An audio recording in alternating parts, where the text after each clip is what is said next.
Jackie here, and well, I guess first I should say welcome to the new filming space. This is one of 3 backgrounds that I got, so I'm just gonna film with them all, see which one I like. Maybe I'll use different ones for different types of videos and whatnot. But I'm really excited about it. I'm loving not having just the blank back wall anymore. So yeah, on with my TTC and life update I've got going on. So I guess in that area, first off, sorry for not posting for the past 2 weeks. I posted a video while I was in Georgia, which I will link below. And then I didn't post the second week I was in Georgia because nothing had happened, nothing was going on. There wasn't really anything to talk about. And then I got home, my husband went on a business trip for a couple of days, and then he brought me home the flu. So I got to spend quite a few days in bed, really sick. And I'm pretty sure that would have been a video nobody wanted me to post because it would have been me blowing my nose and coughing and hacking and no fun. So I will post or put the link for the last TTC update video down below, and so if you want to go watch that one before you finish watching this one, just to kind of catch up and see where we are, you're more than welcome to. And I'll also give you a little recap right now. So my last video, I had gone to see the doctor right before I left for Georgia, and she went ahead and gave me a prescription for Provera to force start my cycle, and then she also gave me a prescription of Clomid, 50 milligrams to once my cycle started to take, so that then we could potentially this month make a baby. So where I am right now, I took the Provera while in Georgia. I timed it so that my period would start either while my husband was on his business trip or right around when he got home. Worked out great. Normally when I take Provera, I have my I take the medicine for 10 days, and then I usually have like 3 to 4 days before my cycle actually starts. And this time, like day 10, took the medicine. Next day, there's cycle day 1 for me. And I guess you could say I was really excited. I was so happy it worked so quickly. And then I got sick. I went to the doctor. Doctor said, I don't think you should take the Clomid this month or this cycle because you are so sick. He's like, but call the doctor who prescribed it and see how they feel. So I called my women's health physician. She told me if I was still feeling sick on cycle day 5, don't take it. No sense in getting my husband sick or making myself more sick if I wasn't getting rid of the flu. So, but if I was feeling better on cycle day 5, then I could go ahead and take it. So I spent the next few days then sleeping as much as I could, getting as much fluids as I could, making sure water, some electrolytes, chicken noodle soup, sleep some more, and by cycle day 5, I wasn't 100%, but I was feeling better. So I'm like, okay, I'm definitely going to kick this before it's time for ovulation and time to baby dance and all that good stuff. So went ahead and started taking it. So that was on Friday. So now I'm on, like I said, I think I might be cycle day 9. I could have been wrong. I'm going to look. But I have taken 4 doses of the 50 milligrams of Clomid. So yeah, I'm on cycle day 8 because cycle day 5, 6, 7, 8. Cycle day 9 is the last one. And then I'll go on cycle day 10 and get some blood work done. So that's where we are. I'm really, really, really excited. I have experienced a few side effects with the Clomid. Not a whole lot. I noticed last night when we were watching television, I started feeling really teary-eyed over his a commercial or something that happened in the show. And if you know me outside of YouTube, you know I'm not the one to bawl my eyes out over things. I tend to pick on my mom when she cries over homework commercials and whatnot. So sorry, Mom. I guess you can get me back now. But then probably 10-15 minutes later, I think my husband said something to me and I kind of snapped at him a little bit. I wasn't exactly the happiest person in the world or at that moment, but then it just all of a sudden I was fine. I did apologize to him, in case you're wondering, so that's fine. I'm just going to go ahead and tell you now, this is going to be kind of a long update because there's a lot to talk about. So yeah, so that's where we are. Like I said, cycle day 8, and I'm going to show, the reason this is going to be kind of long is because I'm going to show you how I track all that using my little calendar here.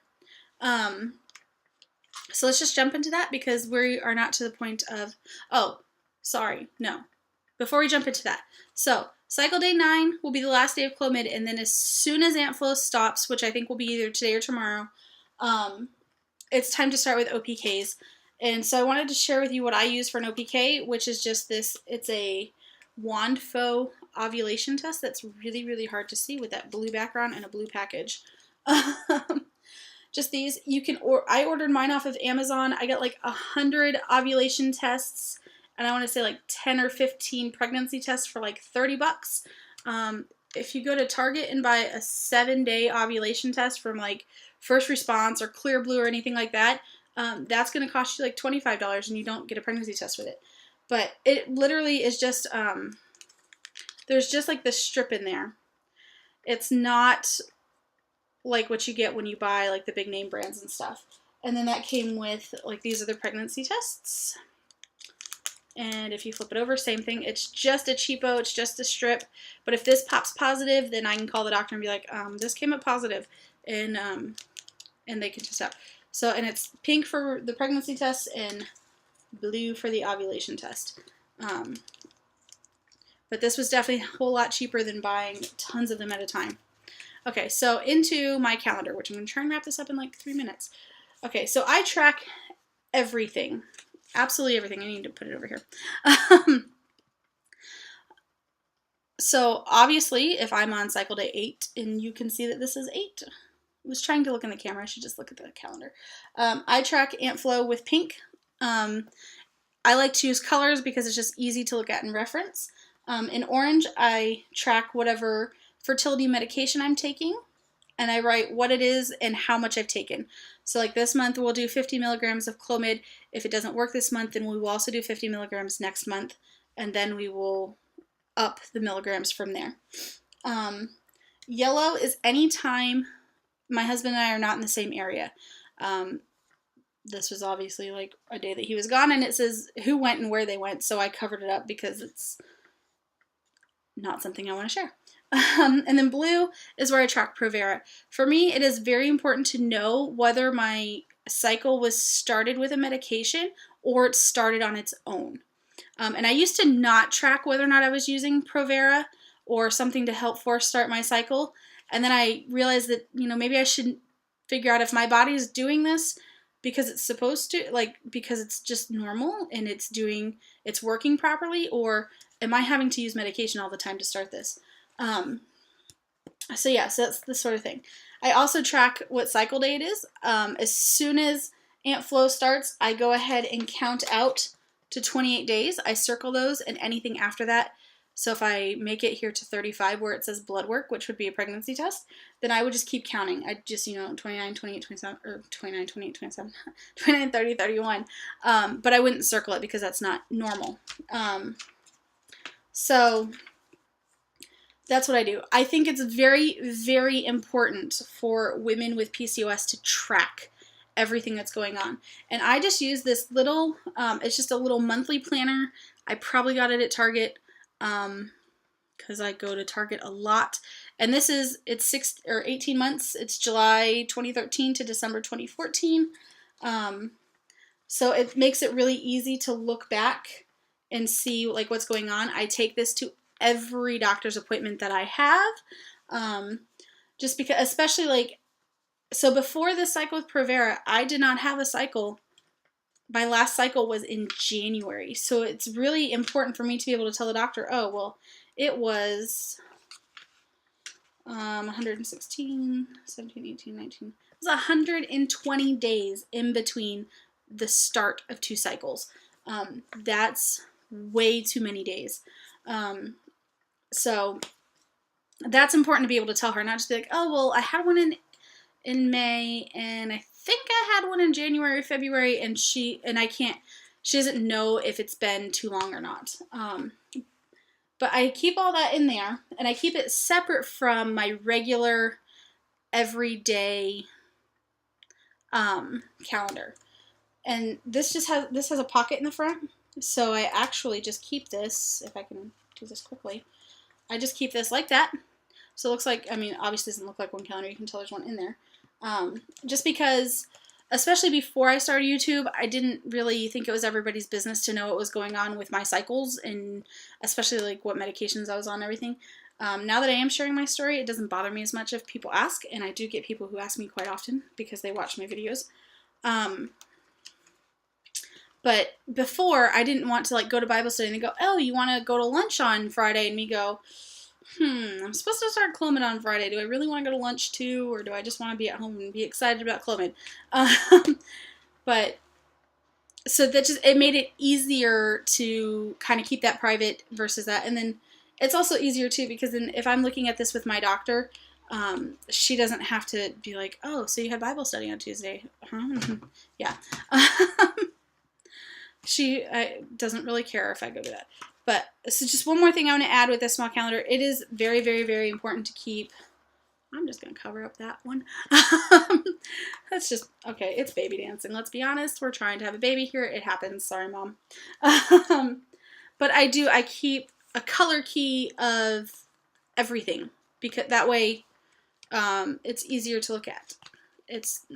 Or, you know, like, if I change doctors, I can share that with them, and they can glance at it. My doctor now I've had for quite a while now, and she can glance at this when I come to an appointment and say, okay, so this is what's happening, and this is, you know, what's going on and everything. So makes it easy for her, makes it easy for me, makes it easy for my husband if he wants to know. And all that stuff too. Also made it really easy for me to glance at for this video, which is now like over 10 minutes and getting really long. So yeah, I'm going to end it there, and I will talk to you guys next week, and we will see how, I'll give you an update. Like I said, as soon as Aunt Flo stops, then I'll start with the OPKs, and I will give you an update as to how that's going. And yeah, because my hopes are like sky high for this cycle, so we'll see how it goes. So yeah, I'm going to end it there and quit rambling. Yeah, I will talk to you guys next time. Remember, if you liked this video, to click the like button, subscribe for more updates, and I will see you in my next video. All right, bye.